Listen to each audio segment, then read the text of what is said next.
আধুনিক কোলাহল এই জায়গাকে স্পর্শ করে না।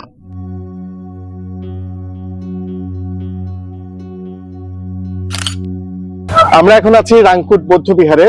এটা কক্সবাজার জেলার রামু উপজেলা এবং এই রামু উপজেলায় বৌদ্ধদের সবচেয়ে প্রাচীন অধিবাস বলে আমরা জেনেছি এবং এই মন্দিরটা বেশ প্রাচীন একটা মন্দির।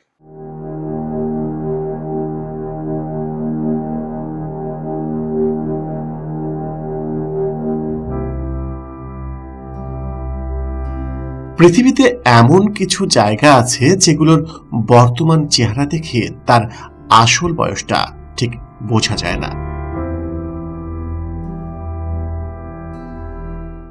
কিন্তু সত্যিটা হলো এখানকার মাটির গভীরে যে গল্প লুকিয়ে আছে তা ২৫০০ বছরের পুরাতন। আর সবচেয়ে অবাক করার